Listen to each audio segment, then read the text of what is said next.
are you? Good, thanks. Yes, this is your seat, actually. Come in. To begin, could you please state your name, your position, and what your job consists in? Okay, so my name is John Demers, D-E-M-E-R-S, and I'm the Assistant Attorney General for National Security at the U.S. Department of Justice. Look, China represents 80% of the economic espionage cases that we have charged here at the department since the beginning of the economic espionage statute back in the 1990s. So why is there still no smoking gun?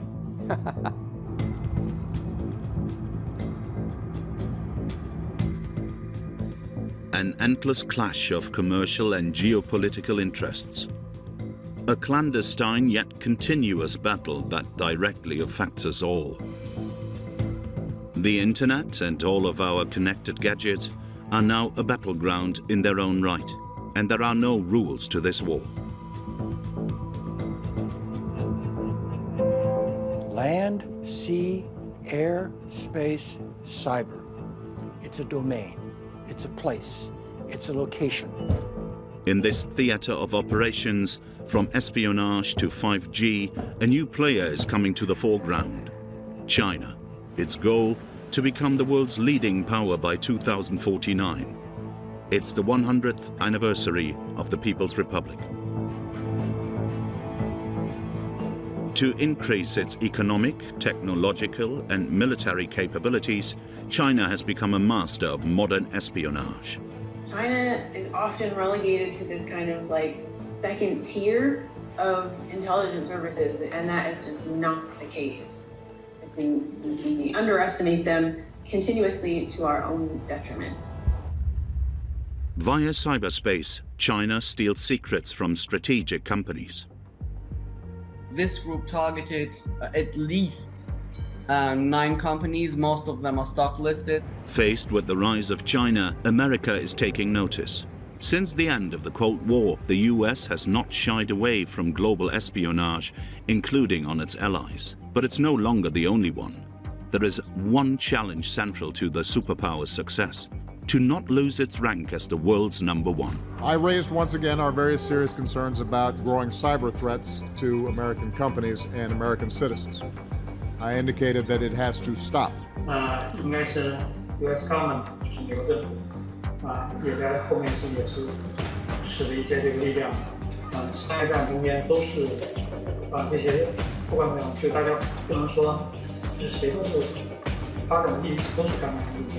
Behind the keyboard, the clash between the two giants appears to be a real war, however, one that's never officially been declared. China's goal, simply put, is to replace the U.S. as the world's leading superpower. And they're using illegal methods to get there. FBI 说的话你也能信？美国有关官员立即纠正错误，停止发表错误的涉华言论。 What is Europe's role on this battlefield? Between its historical American ally and its new Chinese economic partner, Europe is struggling to pick a side. Europe is kind of the meat and the sandwich, if you like, between the United States on one side and China on the other. How does Europe react when its diplomatic communications are hacked by China?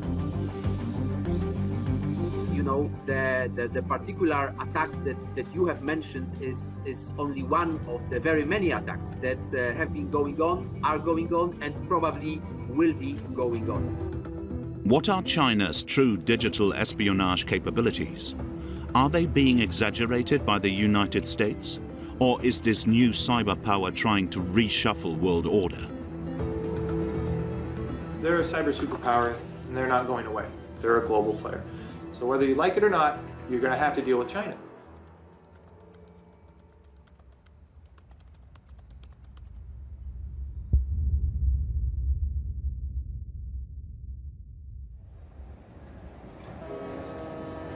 China is now the country with the most internet users in the world. But at the turn of the millennium, only 4 million Chinese had access to the internet, less than 1% of the population. At that time, however, China was about to enter cyberspace and its conflicts with a bang. 2 international events, pitting them against the US, will provoke the first Chinese cyber attacks. The first in 1999. On the night of May the 7th, during a NATO operation in Yugoslavia, US missiles destroyed the Chinese embassy in Belgrade.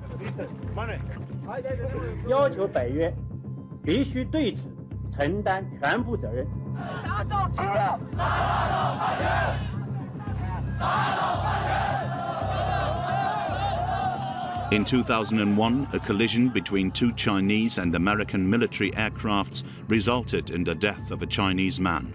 Following these 2 events, American websites are attacked. The world hears about Chinese hackers for the first time.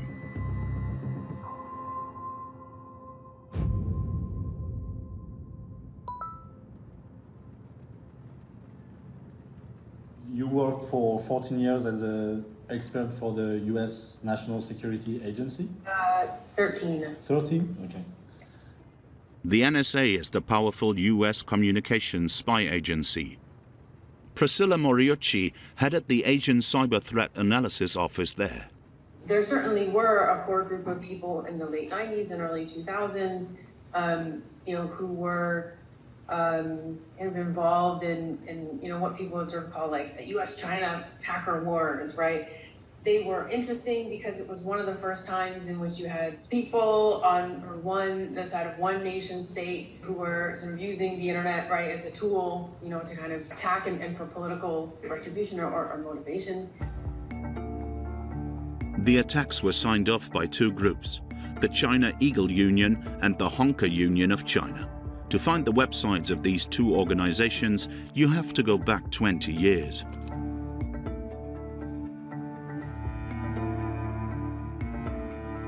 Archive.org is a veritable time machine for the internet.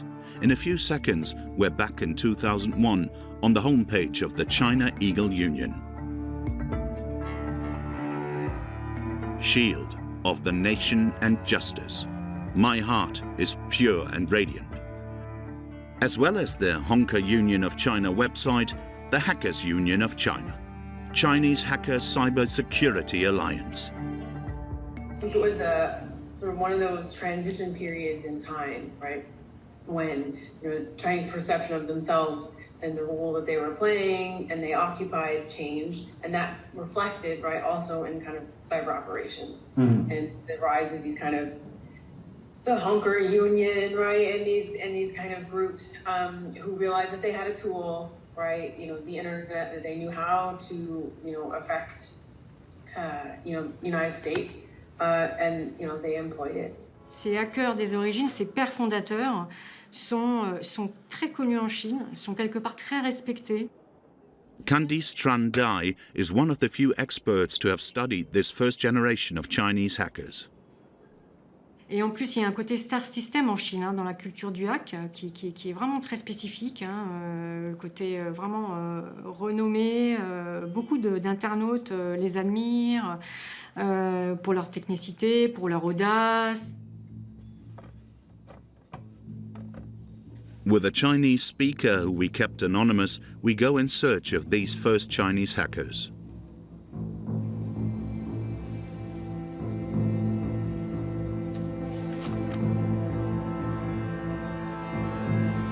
We make a list of the aliases we find.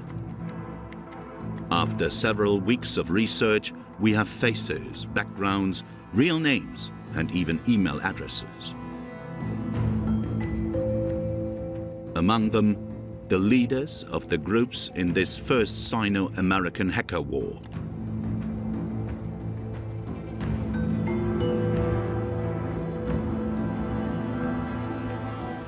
Eagle, founder of the China Eagle Union, described as the godfather of this generation.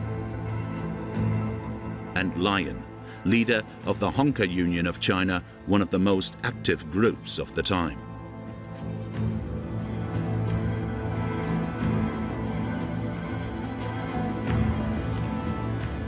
We contact all of these hackers via secure email.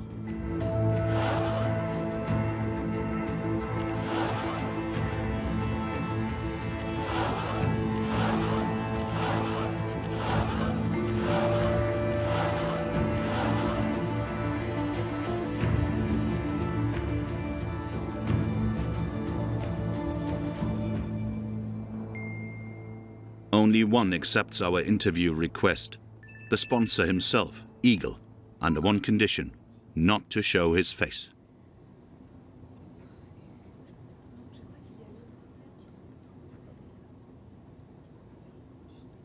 Why do you wear a mask and glasses? 其实只是因为考虑今天的 interview，我想不用露脸，你们可以叫我 Eagle。第一个是，我是一个在中国就是比较早的这个，然后我有很多一个人的时间。那么，在我接触电脑之后，我可能就被它 computer 这个领域给吸引了。但是可能是中国的这个过去的这种武侠文化里面有一个四两拨千斤的这样的一个典故吧。那我觉得这个 computer hacking 就有一点。How would you describe the hacking culture at the time? 中国互联网上有就是比较活跃的一种主要的交流方式是通过 BBS， 然后所以我大概在97年也做了一个 BBS， 就叫 China Eagle Union， 然后在刚开始这个 BBS 上，当然它不光是谈论技术的话题，很多会谈论一些这个社会性的话题，因为这个时候互联网已经成为，包括也开始接触外面更多的世界，是去做一个这样的这个维护，把这个 BBS 向这方面进一步深入的一个原因。然后01年就是中美经济对撞这个事件，因为我们觉得这个事情是挺憋屈的，信息是由美国的黑客组织这个黑了这个中国的网站。两个当时的这样这个也是这种安全爱好者的这种团体，选择去进行一个类似一个报复性的一种表达，我们就黑掉，也会去黑停一些美国的。On its website, Eagle issues a call to all Chinese hackers. Action plan against hegemony and for China's unity. Purpose? To issue a warning to all anti-China forces that are trying to divide the country. Method? All available computer means. He and his group, the China Eagle Union, are targeting a symbol of American power, the Navy. This is one of the US Navy sites in 2001. Eagle and his gang replace its content with their patriotic slogans. China's patriotic hackers will beat down all the hegemonism of the world. All the Chinese must be united and fight for the honor of our homeland. On a des hackers patriotes qui vont agir quand la Chine est critiquée. Et forcément, il y a un moment, ça va, entre guillemets, arranger le gouvernement chinois. Mais ce qu'il faut retenir, c'est qu'à d'autres moments, ça va déranger le gouvernement chinois. In May 2001, the Chinese state denied all responsibility for the young nationalist hackers. An editorial in the People's Daily, the official press center of the Communist Party, declares the attacks illegal. Attacks and sabotage of websites, whether from American or Chinese hackers, are unforgivable and illegal acts. It's no exaggeration to call it cyber terrorism. A call to order that doesn't surprise former British spy Nigel Inkster. What can you say about your former job? I worked in the British Secret Intelligence Service, retiring as Assistant Chief and Director of Operations and Intelligence. Firstly, the Chinese Communist Party doesn't like any organization that's not under its control, sees that as a challenge and as a threat. And secondly, as I said, in practice, some of these patriotic hacker groups was potentially detrimental to China's interests as the party saw them. So for both those reasons, they needed to bring them under control. In 2001, China changed not only their own history, but the history of the world. It joined the World Trade Organization and became a major player in international trade. It was a decisive step towards becoming a world power. Hackers like Eagle were sacrificed to ensure the new economic respectability of China. 说我们，因为我们其实从2012年我们就已经对外宣布说我们不会再做一些这个 hacking 的这个事情了，因为我们其实觉得这个表达抗议已经表达过了，那我们更多的应该放在建设，就是参与到建设中去。另外一个就是，你 BBS 特别的麻烦，后面这个管理起来，那就是因为这个，因为你要管理这个，你要对所有的发言要负责。 会有这个对，如果这个发帖里面有谣言，会有什么你要对这个是要去负责任的，所以这是一个管理方面的一个压力。Eagle disbands his organization. Its members disperse. 也有一些这个加入的安全公司，那也有一些就是说，我们有些成员后来成为 cyber police 成员。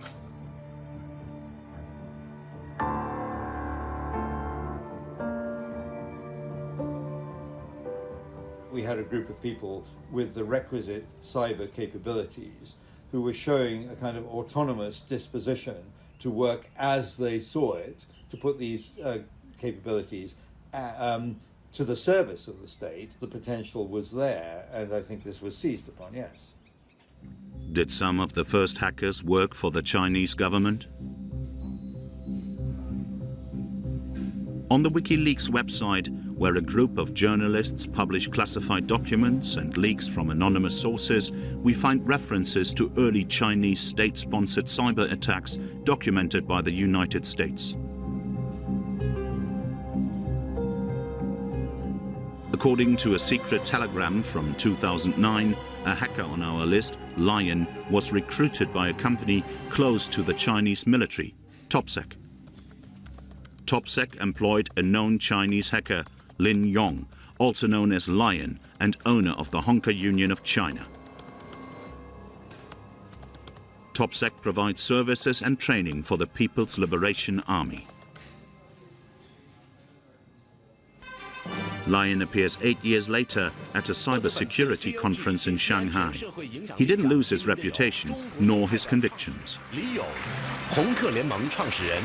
曾经一代行业，一定的程度上是那个时代的民主感情支撑了红客联盟。是的，我们不做谁做？我们不喊谁喊？我们都曾经年轻过，谁都犯过错，谁都在成长。领导技术能力。 从攻击转向防御，从破坏转向建设。Lion calls on hackers to stop and instead to serve the country and contribute to China's IT development.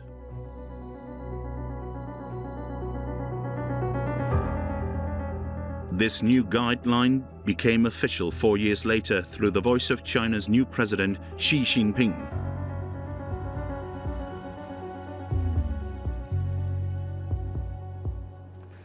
“13·5”时期，发展积极向上的网络文化，拓展网络经济的空间，促进网络、互联网和经济社会发展融合发展。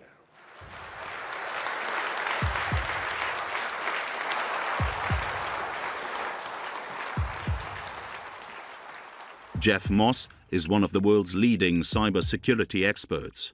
This American is the founder of the world's largest digital security conferences, DEF CON and Black Hat.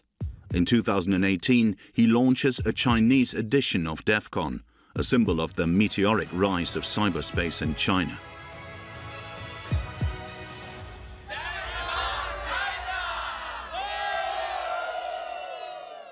5-6 years ago, the president goes on TV and says that cybersecurity for China is critical to the future success of the country because the future is connected, the future is internet, and if you're going to be successful, you have to be able to protect it. And so security people are critical to the future of China's economy. Overnight, universities started offering information security. Companies were scrambling to find hackers and security people. So they went from obscurity, doing their passion, to being in demand. China's first hackers, who have fallen in line, are contributing to the country's incredible rise. China is becoming the world's second largest economy. Their next goal, to be number one.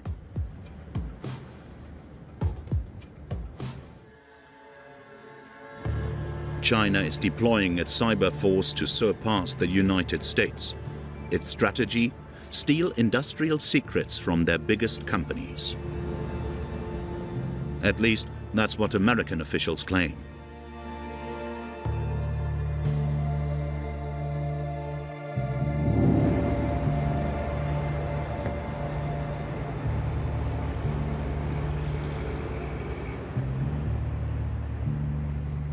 I'm John Carlin, and I served most of my career at the Justice Department.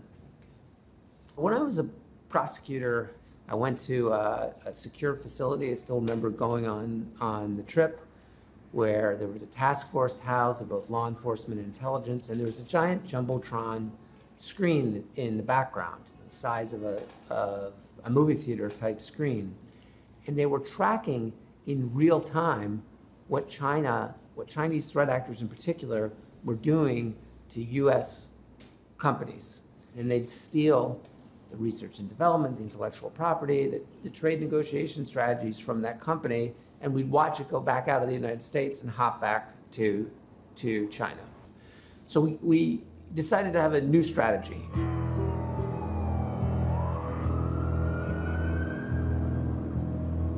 This new US strategy is offensive and public.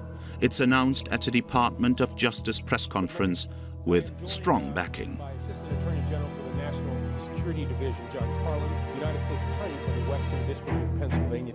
Today we are announcing an indictment against 5 officers of the Chinese People's Liberation Army for serious cybersecurity breaches against 6 American victim companies. We allege that members of Unit 61398 conspired to hack into computers of 6 U.S. victims to steal information that would provide an economic advantage to the victims' competitors.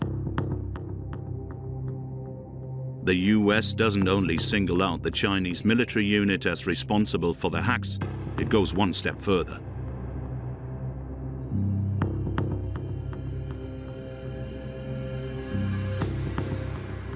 For the first time, we are exposing the faces and names behind the keyboards in Shanghai used to steal from American businesses. At the FBI initiative, wanted notices, usually reserved for America's worst enemies, are published with the names and faces of Chinese hackers.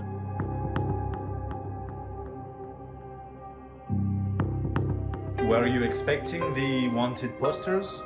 Yeah, no, I was not expecting the wanted posters, and I'm not sure I was in favor of it at the time. It was concerned they were doing. In retrospect, I think it was a good call for a couple of reasons. One, figuring out who did it, and not just generally that it's coming from Chinese military intelligence, by face, by name, who's sitting behind the keyboard, whose fingers are they? Number 2, make that public. Don't keep it in the shadows anymore. And finally, number 3, impose consequences so that this is not cost-free to ultimately change the behavior. And I think that came as quite a big shock to the Chinese leadership, because I don't think they'd thought that kind of attribution would be possible. That really did give them pause for thought. The Chinese state is forced to make concessions. In 2015, China and the US pledged to stop using their digital weapons to steal trade secrets.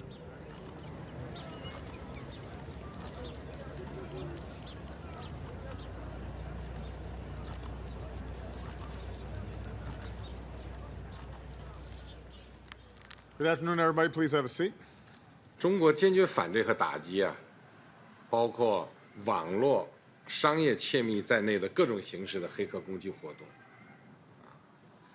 美方在这方面呢，如果有关切，我们都可以通过既有的渠道来表达。We've agreed that neither the U.S. or the Chinese government will conduct or knowingly support cyber-enabled theft of intellectual property, including trade secrets or other confidential business information for commercial advantage. I raised once again our very serious concerns about growing cyber threats to American companies and American citizens. I indicated that it has to stop. The United States government does not engage in cyber economic espionage for commercial gain. The United States, who called for this meeting, is in fact itself involved in spying scandals. For the past 2 years, whistleblower Edward Snowden's revelations on the widespread U.S. surveillance of citizens, businesses and politicians have shamed the Obama administration. From a European perspective, it's very hard to see the difference between Chinese hack targeting big companies and U.S. intelligence hack. On the National Security Agency, it is illegal, right, to use government resources for economic reasons, right? Even if it's to support the biggest American company or for whatever reason, that's illegal, right? And that line doesn't necessarily exist, within, for example, some European countries' intelligence services, right? And it certainly doesn't exist within the Chinese intelligence services. Did the attacks stop after this agreement? No. Ultimately, it was a point in time, right? And it was a great discussion point, but we had no means of enforcing the agreement itself. The agreement of the two leaders was not respected in reality. The attacks continued, and so did American accusations, always with media attention. Southern District of New York. Today, we announced charges against 2 Chinese hackers, Zhu Hua and Zhong Shulong. The defendants' hacking campaigns also targeted U.S. government agencies, including the laboratories of NASA, the United States Department of Energy, and the U.S. Navy. I'm here to announce the indictment of Chinese military hackers, specifically 4 members of the Chinese People's Liberation Army, for breaking into the computer systems of the credit reporting agency Equifax, and for stealing the sensitive personal information of nearly half of all American citizens. Targeted industries included high-tech manufacturing, medical device, civil and industrial engineering, business, educational, and gaming software, solar energy, pharmaceuticals, and defense. Some days, it seems like a never-ending battle. From 2014 to mid-2021, 35 individuals were indicted for their involvement in Chinese cyber espionage operations. Among them are hackers, senior military officers, field agents, recruiters, and informers.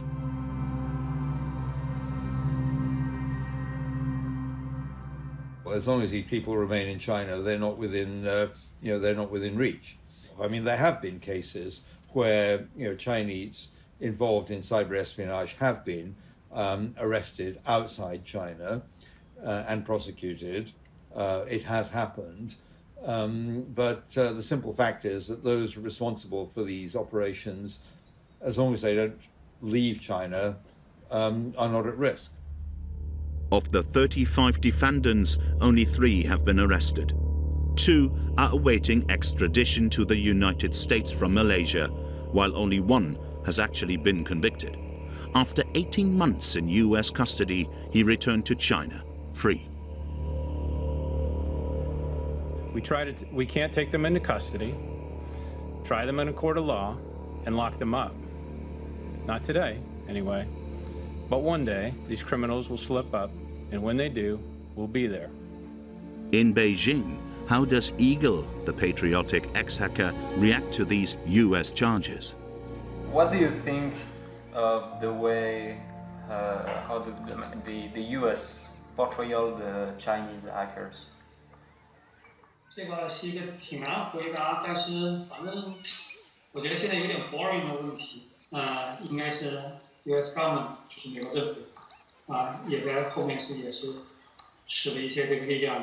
那这个力量就好像之前斯诺登就是现在在俄罗斯的那个斯诺登去揭露一样，用一些这个技术手段。商业战中间都是这些不管怎么样，就大家不能说就是谁都是。 After the United States, is Europe the new target? Far from the resounding official statements from Washington, we instead take a look at articles written by specialized journalists. A Chinese hacker group called Winti has reportedly attacked German technology flagships.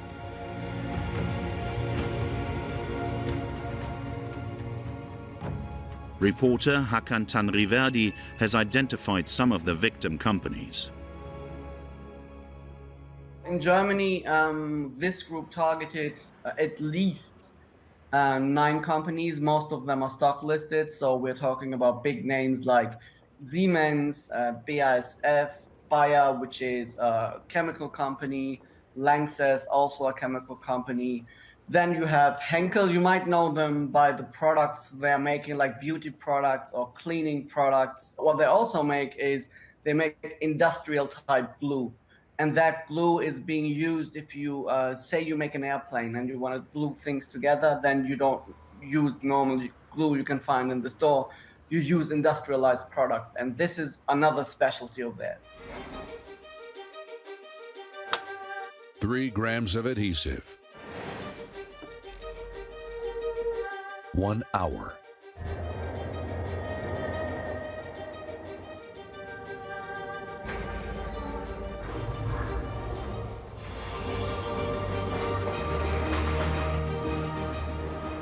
So that's a different type of glue. That's something you don't want on your hands. Did you manage to find out if that was something the hackers were able to steal? All of the companies we reached out to gave us a variation of the sentence. To the best of our knowledge, no sensitive information was taken, or not much sensitive information was taken. But I mean, why would they advertise, oh yeah, they stole all our important information? Has Europe resorted in denying the seriousness of the attacks as a defense strategy to avoid offending its Chinese economic partner?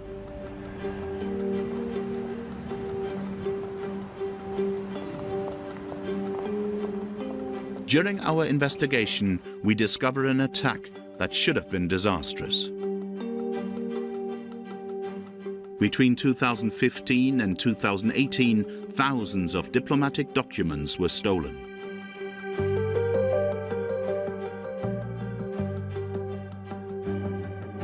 These documents, called cables, came from Coru, the European Union's diplomatic messaging system. This IT tool connects EU member states to European institutions. It is intended to facilitate cooperation in foreign policy and crisis management. Federica Bicchi, a professor of international relations, is one of the few who has studied how Coru works. It is quite a niche topic, but it is actually quite an important topic. And there is a sort of an assumption that diplomats go to Brussels and talk in Brussels face to face. But this is obviously quite far from reality, where a vast majority of interactions actually happen via email or electronic means. And the Coru system is a way that was introduced quite earlier on to exactly fulfill that function in a secure manner. By getting their hands on this large quantity of classified documents, hackers can follow the day-to-day development of European foreign policy. In one of the stolen cables, a European mission chief warns of Chinese ambitions in Africa.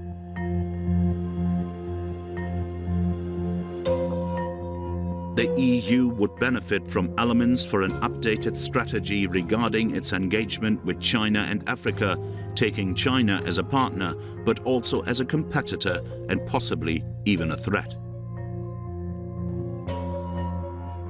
Yet this theft of Europe's sensitive data was not revealed by its intelligence agencies, but by a US cybersecurity firm, Area 1.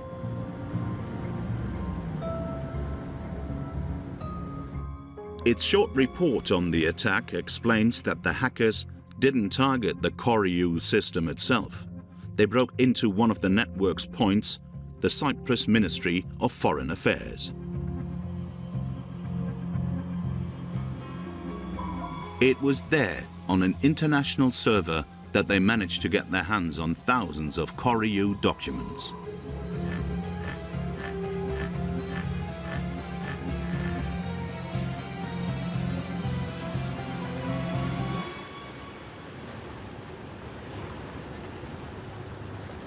We meet Oren Falkowitz, the president of Area 1, who's based in Berlin, Germany.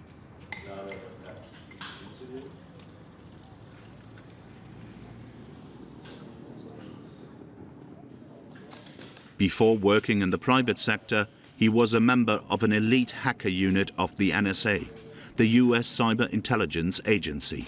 The former American hacker is adamant that China is responsible for the Coru hack.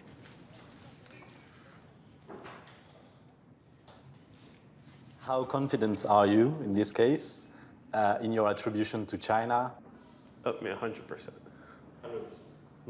We employ a team of renowned experts. The report is signed by those people, and nobody has refuted our assertions. They're factual, and I don't think it's necessary to publish wasteful pages of paper around something that can be said in a sentence.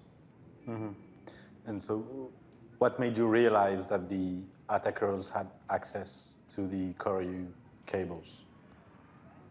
The cables themselves. Like, we saw the attackers stealing the cables and saw the cables themselves, and so it was pretty obvious at that point. How did you see that? Okay. In accordance with the traditions of espionage, this security specialist keeps his methods secret. And so, how did the hackers get access to the Coru cables? Can you walk us through the attack a bit? Yeah, I mean, so like in every cyber attack, it starts with phishing. It's an attempt to get a user or a human, just like you and I, to take an action unwittingly. That can be receiving an email and you have a link, and that link tells you need to reset your Google or your Microsoft email password, but that's really a fake website, and now you've given the attacker your username and password. But the important thing to know is that 95% of all cybersecurity attacks begin with phishing. How sophisticated was this attack? Well, I don't think it was very sophisticated, but so not sophisticated. There's a version of cyber attacks that you read about in the newspapers.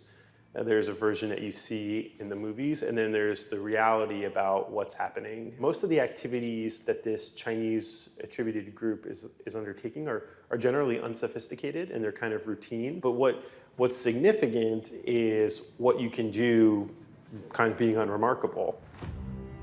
At this point, only Oren Falkowitz and his company Area 1 attribute the hacking of European diplomacy to China. After several months of investigation, no one has confirmed or denied this attack and its Chinese origin. Should we believe Area 1, whose founders are former American agents?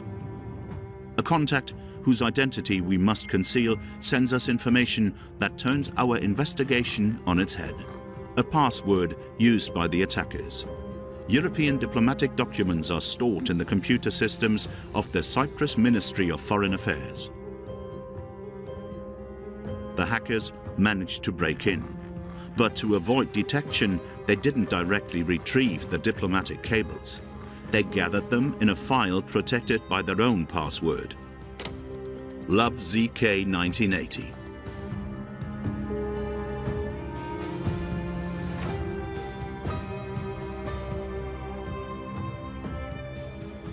Searching for this password on the Chinese web, we find an internet user whose pseudonym is LoveZK1980.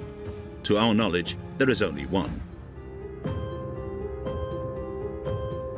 On one of the most popular Chinese discussion forums, user LoveZK1980 posted several messages in 2012 in the military section. An erroneous wording in one of my posts about a senior staff member caused a great misunderstanding within the staff. I have apologized for my mistake, so I ask you to kindly delete the message. In another post, he specifies the 3rd Department of the General Staff, which is the branch of the Chinese military specializing in cyber espionage at that time. This is the department that the Chinese military indicted by the US in 2014 depended on.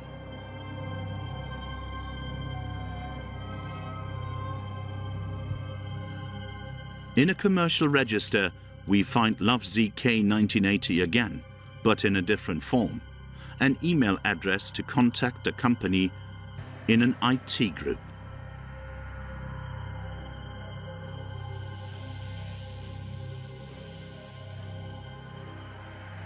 The main company of this group is located in a big city in the southeast of China. We make our way there.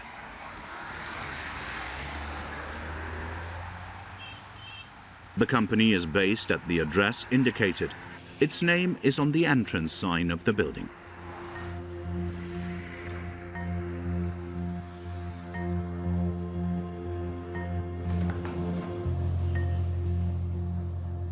On this major Chinese job board, this company says it needs someone to translate documents written in European languages. Job description: research and analyze various documents related to reports. Required skill: good command of current events. Good command of current events, one of the skills needed to decipher Coru documents. While there is no indication that the company is hiring to translate stolen cables, it needs people it can trust. In another announcement, it says it gives priority to members of the Communist Party. Equipped with a discreet camera, a Chinese-speaking journalist from our team poses as a candidate.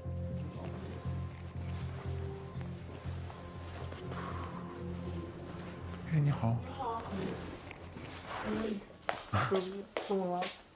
我就是我在招聘上看到你们在找翻译吗？但我们找的是中国人。哦 ，OK， 好好好。我们找中国人。啊，明白明白。要找住在这边的人。啊，中国人。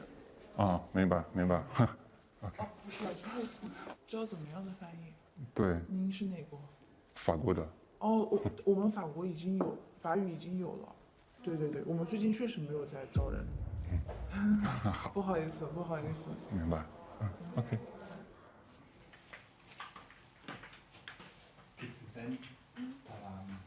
Our goal that day, to confirm the existence of this company and its need for translators.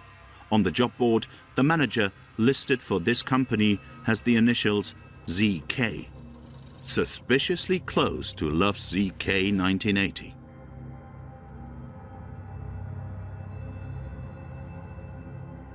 He claims to have many years of work experience in Chinese ministries.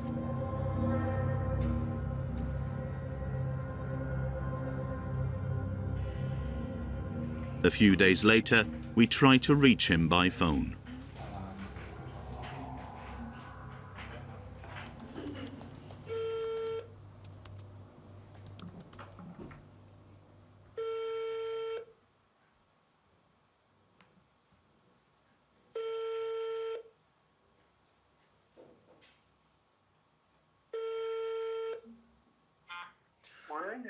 喂，你好，先生，请问是安徽的智兰？你是哪里？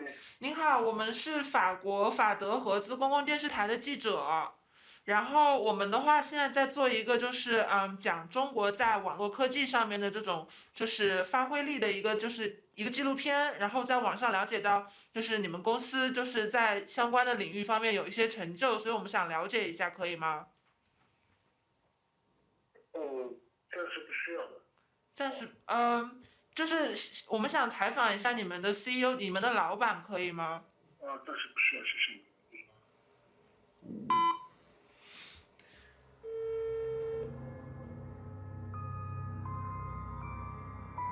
您好，您拨叫的用户暂时无人接听，请您稍后再拨。We try again by email. The company never respond to our repeated requests for an interview. Radio silence also from the Chinese ambassador to France, Lu Shai. If we review the facts, confidential European diplomatic documents have been stolen en masse. A US company claims it's a Chinese cyber attack. The hacker's password LoveZK1980, without establishing definitive proof, points to the boss of a Chinese computer company that's looking for European language translators.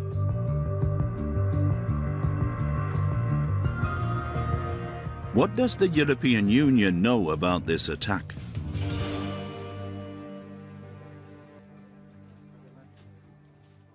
So, are you in charge of cyber-related issues for the European Union? I am the Managing Director for Common Security and Defense Policy of the European Union in the European Union External Action Service, which is basically a foreign service of the European Union, and this also includes cybersecurity. Great. We are following up a story published in 2018. It was the Coru hack. Have you heard about it? Yes, of course, I have heard about it. You know, the particular attack that you have mentioned is only one of the very few attacks, very many attacks that have been going on, are going on, and probably will be going on. So on our side, we are constantly dealing with this challenge. But so there has been a hack, right? I cannot comment on those leaks that appeared in different